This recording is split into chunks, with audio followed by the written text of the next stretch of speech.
Assalamu alaikum warahmatullah.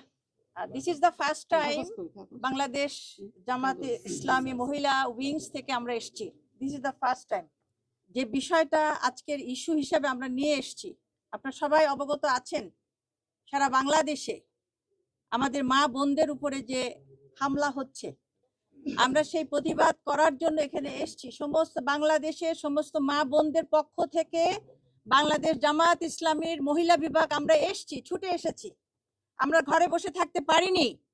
বিভিন্ন জায়গায় আমরা অনেকগুলো ইনসিডেন্টসের ডকুমেন্ট সহ আমরা নির্বাচন কমিশন ওনাদের কাছে জমা দিয়েছি with documents. This is the স্মারকলিপি যেটা আমরা ওনার কাছে জমা দিয়েছি। ইন ডিটেলস আমি যাব না।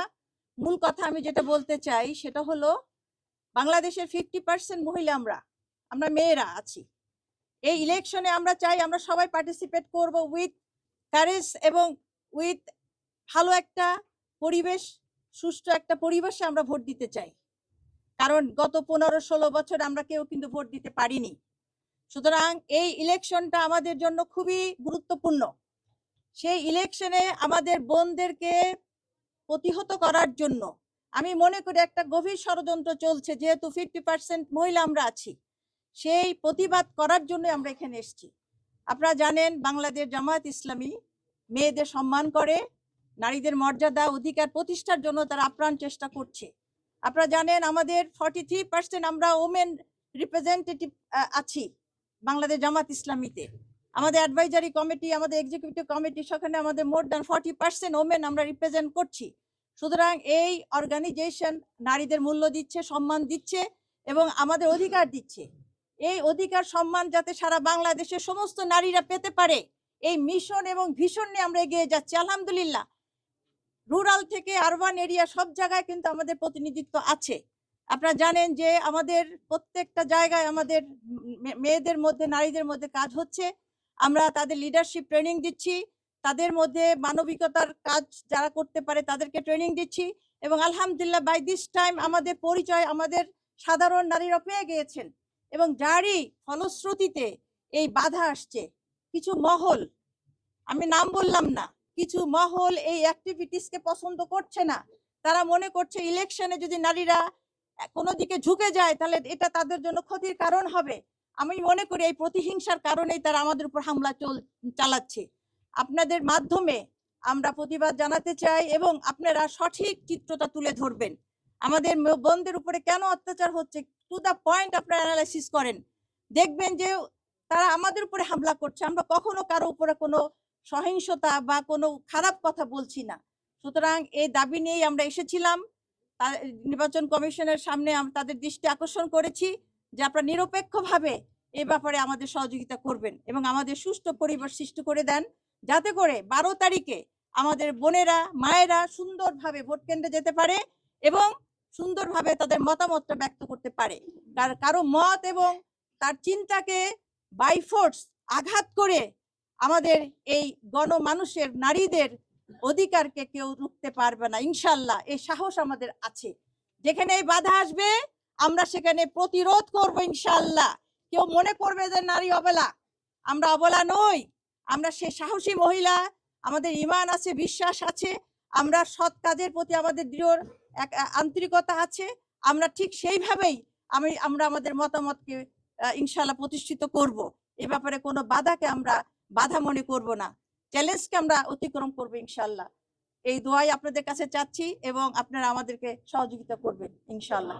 আমি professor doctor Habiba Chowdhury Sweet, আমি professor of radiology Ibn Sina medical কলেজে আছি। আমি পলিটিক্যাল অ্যাফেয়ার্স দেখি বাংলাদেশ জামাত ইসলামী উমেন উইংস। সম্মানিত সাংবাদিক বন্ধুগণ, আমরা বাংলাদেশ জামাত ইসলামীর পক্ষ থেকে আমরা আজকে বাংলাদেশ নির্বাচন কমিশনের এসেছিলাম। বাংলাদেশ জামাত ইসলামীর পক্ষ থেকে আমাদের সাথে বাংলাদেশ জামাত ইসলামীর কেন্দ্রীয় মহিলা বিভাগ, যেটা আমাদের, সেই বিভাগের শীর্ষ 4 জন দায়িত্বশীল ব্যক্তি এখানে আছেন। আর আমার সাথে আছেন এখানে জনাব ওলিউল্লাহ নুমান, বিশিষ্ট সাংবাদিক। আমরা 6 সদস্য বিশিষ্ট একটা টিম এসেছিলাম নির্বাচন কমিশনে আমাদের কিছু বক্তব্য নিয়ে। এর মধ্যে দুটো বিষয় ছিল মৌলিকভাবে। সেটি একটি হচ্ছে যে আপনারা দেখেছেন সাম্প্রতিক সময় নারী কর্মীরা যখন ভোটের জন্য বিভিন্ন পাড়ায় মহল্লা যাচ্ছেন, মানুষের বাড়িতে যাচ্ছেন, ঘরে যাচ্ছেন, বাসায় যাচ্ছেন বা নির্বাচনে কাজ করছেন, তখন একদল লোক তাদের উপর বিভিন্ন ধরনের অত্যাচার নির্যাতন করছে, সাইবার বুলিং হচ্ছে, শারীরিক নির্যাতন করছে, তাদের হিজাম এবং নেকাব খুলে ফেলছে, বিভিন্ন ধরনের হুমকি দুমকি দিচ্ছে। এই বিষয়গুলো আমরা স্থানীয়ভাবেও জানিয়েছি আইন শৃঙ্খলা বাহিনীর সাথে যারা আছেন, ইলেকটোরাল কমিটিতে যারা আছেন। এর সাথে সাথে আমরা যেহেতু রিপিটেডলি ঘটনাগুলো ঘটছে এবং এর কারণে বাংলাদেশের নারী সমাজ খুব উদ্বিগ্ন, উৎকণ্ঠিত। একটি সুন্দর, সুষ্ঠু, গ্রহণযোগ্য, শান্তিপূর্ণ নির্বাচনের জন্য একটি সুন্দর পরিবেশ দরকার, যেখানে আমাদের ভোটারদের মধ্যে নারীরা হচ্ছেন অর্ধেক নারীরা, এবং তাদের জন্য একটি সুন্দর পরিবেশ নিশ্চিত করা হচ্ছে সরকারের এবং নির্বাচন কমিশনের দায়িত্ব। তো আমরা এই কারণেই আজকে এখানে এসেছি যে এই ব্যাপারে প্রয়োজনীয় পদক্ষেপ যাতে গ্রহণ করেন ইসির পক্ষ থেকে, তাদের দায়িত্ব এটি আমরা মনে করি। তো এই বিষয়ে কথা বলবেন আমাদের দায়িত্বশীল মহিলারা যারা এখানে আসছেন। এবং একই সাথে আপনারা জানেন যে গতকালকে আমাদের সম্মানিত আমিরে জামাতের টুইটার অ্যাকাউন্ট এক্স সেটা হ্যাক করেছে একদল দুষ্কৃতিকারী। আমরা তাৎক্ষণিকভাবে এটা যখন বুঝতে পেরেছি, তখন প্রয়োজনীয় পদক্ষেপগুলো আমরা গ্রহণ করেছি এবং এই বিষয়ে আমাদের বক্তব্য আজকে আমরা সকালবেলা আমাদের অফিসে তাৎক্ষণিকভাবে সাংবাদিকদের সামনে সেটা বলেছি। রাত্রে আমরা জিডি করেছি থানায় এবং এখন আমাদের পক্ষ থেকে, আমাদের সাইবার টিমের পক্ষ থেকে আমরা সাইবার সিকিউরিটি আইনে মামলা করার জন্য আমরা প্রস্তুতি নিয়ে অলরেডি সে সমস্ত কাগজপত্র আমরা অনলাইনে জমা দিয়েছি, ফিজিক্যালি আমরা গিয়ে সেখানে জমা দেব। এই ধরনের কার্যক্রম খুবই ঘৃণিত এবং ধিক্কারজনক কার্যক্রম। রাজনৈতিকভাবে দলের শীর্ষ নেতা এবং অন্যান্য কেন্দ্রীয় নেতৃবৃন্দের অ্যাকাউন্ট হ্যাক করে খুবই আপত্তিকর কিছু কথা সেখানে দেওয়া হয়েছে। অথচ যখন এই কথাগুলো তারা আমাদের অ্যাকাউন্টে হ্যাক করে দিয়েছেন, এর মাত্র 20 মিনিট আগেই বাংলাদেশ জামাত ইসলামীর আমির ডাক্তার শফিকুর রহমান ঢাকার একটি জনসভায় কেরানীগঞ্জের, তখন তিনি নারীদের শিক্ষা নিয়ে আলোচনা করেছেন যে আমরা যদি জনগণের ভোটে নির্বাচিত হই, তাই নারীদের জন্য আমরা কি করব, উচ্চশিক্ষার ক্ষেত্রে নারীদের জন্য কি সুযোগ সুবিধাগুলো আমরা নিশ্চিত করব, এই কথাগুলো বলেছেন। এবং তখন তার ফেসবুকে সেই সমস্ত বিষয়গুলো আমরা দিয়েছি। এর 20 মিনিটের মাথায় এই কাজটি করা হয়েছে এবং যে বা যারা জড়িত এদেরকে খোঁজ নিয়ে আইনের আওতায় আনা, আইনের মুখোমুখি করা এবং বিচারের মুখোমুখি করা হচ্ছে সরকারের দায়িত্ব। নির্বাচন কমিশন এক্ষেত্রে ভূমিকা পালন করবেন, আইন শৃঙ্খলা বাহিনীর দায়িত্ব। আরো দুঃখজনক হচ্ছে একদল লোক কিছু কর্মসূচি দিয়েছেন, আপনারা দেখেছেন। আমরা মনে করি যে এগুলোর সাথে তাদের সম্পৃক্ততা আছে নিশ্চয়ই। এই ধরনের ঘৃণিত কাজ কোনো দলই করবেন, এটা আমাদের প্রত্যাশা। আমরা নির্বাচনকে সুন্দর, শান্তিপূর্ণ, গ্রহণযোগ্য একটি নির্বাচন আমরা আশা করি। প্রতিযোগিতা থাকবে, প্রতিদ্বন্দ্বিতা থাকবে, কিন্তু এই ধরনের ভিন্ন তৎপরতা বন্ধ হবে, এটা আমাদের প্রত্যাশা। এই কাজটা যারা করেছেন তাদের তো দলীয় পরিচয় বোঝার কোনো উপায় নেই, যেহেতু এরা দুষ্কৃতিকারী। তবে আমরা আইনের তাদেরকে মুখোমুখি করার জন্য আমরা জিডি করেছি। থানা সেখানে তদন্ত করে বের করবেন যে তাদের দলীয় পরিচয় আছে কিনা বা তাদের অন্য কোনো পরিচয় কি। আর এর সাথে সাথে সাইবার সিকিউরিটি আইনেও আমরা বিষয়টাকে দেখছি, এটা আরো উচ্চ পর্যায়ে। আশা করি তদন্ত করে সে সমস্ত বিষয়গুলো তারা নিশ্চিত হবেন, কোনো রাজনৈতিক সম্পৃক্ততা তাদের আছে কিনা বাকি। কিন্তু আমি যেটা বলতে চাচ্ছি যে একদল লোক তাৎক্ষণিকভাবে রাজু ভাস্কর্যে কিছু কর্মসূচি দিয়েছেন, আপনারা দেখেছেন। তো এই জন্য মনে হচ্ছে যে ঠাকুর ঘরে কে কলা খাই না, একটা বিখ্যাত উক্তি আছে, ডায়লগ আছে। এর সাথে এর সম্পৃক্ততা আছে কিনা সেটা আমরা ভেবে দেখার জন্য দেশবাসীকে আমরা অনুরোধ জানাচ্ছি। এখানে আপনারা জানেন জামাতে ইসলামী হলো ইসলামী সংগঠন, তাই না? আর ইসলামী সংগঠন ইসলাম মেনে চলবে, এটাই স্বাভাবিক। যেখানে আল্লাহ তাআলা পবিত্র কোরআনে বলেছেন আর রিজালু কাওয়ামুনা আলান নিসায়, পুরুষ হচ্ছে নারীদের পরিচালক। তো এখানে আল্লাহর এই নির্দেশটা, এটা কোরআনের নির্দেশ, এটা ফরজ। সেই হিসাবে কোনো ইসলামী সংগঠনে নারীরা নেতৃত্বে আসতে পারে না। আর আমরা এটা মেনে নিয়েই আমরা ঈমান এনেছি, এটা মেনে নিয়েই আমরা চলছি। সুতরাং শীর্ষ পদে নারী আসাটা গুরুত্বপূর্ণ না, গুরুত্বপূর্ণ হলো নারীর অধিকার আদায় হচ্ছে কিনা।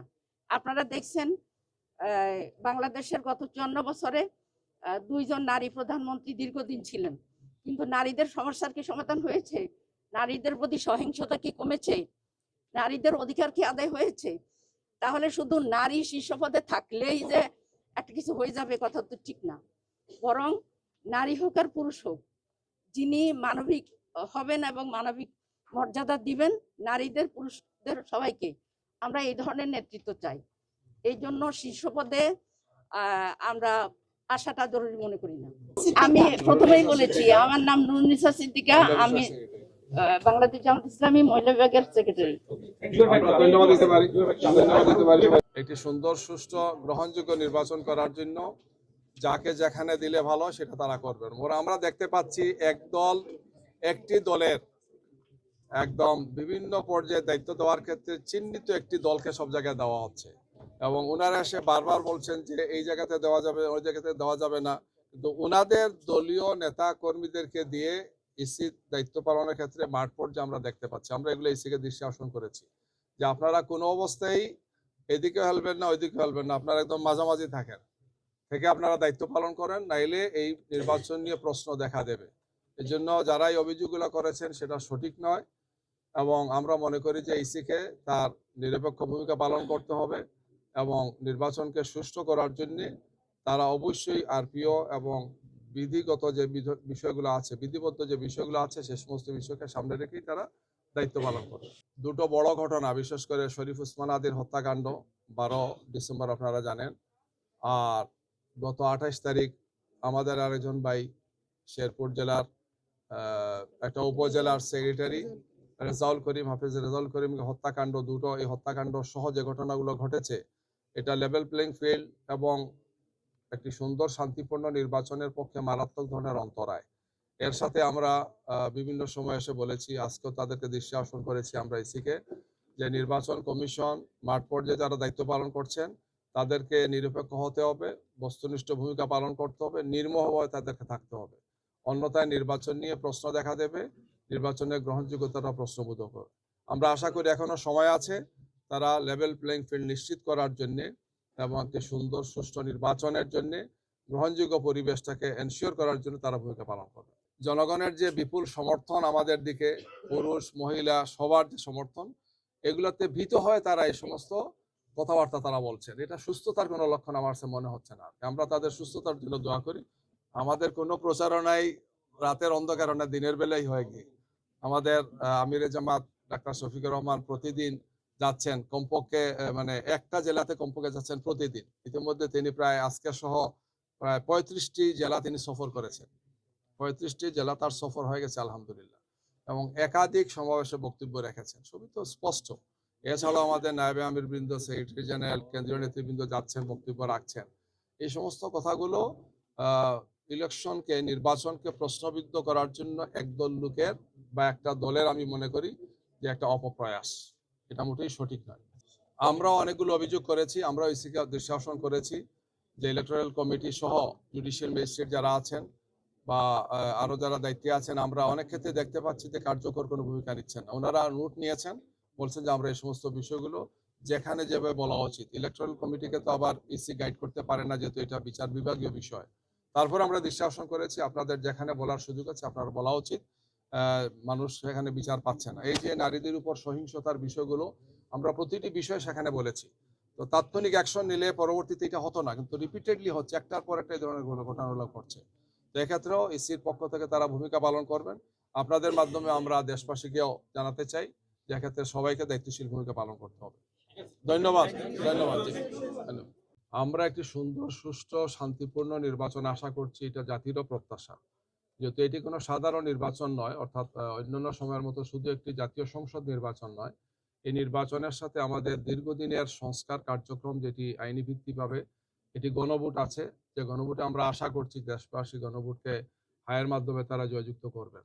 দুটো নির্বাচন একই সাথে হচ্ছে, এবং এই নির্বাচন আমাদের জন্য খুব গুরুত্বপূর্ণ, কারণ দীর্ঘ সময় ফেসিবাদ বাংলাদেশে যে ক্ষতি করেছে, এই ক্ষতি থেকে বেরিয়ে আসার জন্য একটি সুষ্ঠু, সুন্দর, গ্রহণযোগ্য নির্বাচনটা অপরিহার্য আমরা মনে করি।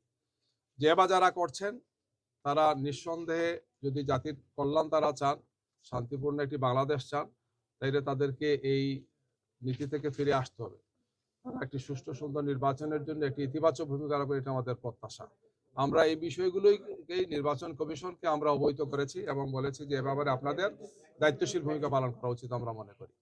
আমরা এখন আস্থা রাখতে চাই যে এই ব্যাপারে সরকার এবং নির্বাচন কমিশন দায়িত্বশীল ভূমিকা পালন করবে। জনমনে এমন কোনো বিভ্রান্তি যাতে তৈরি না হয় যে একদল লোক নির্বাচনকে ভণ্ডুর করার জন্য করার জন্য ক্ষতি করার জন্য কিছু কাজ করছেন, এমন যাতে জনমনে কোনো আশঙ্কা তৈরি না হয়। জি, ধন্যবাদ।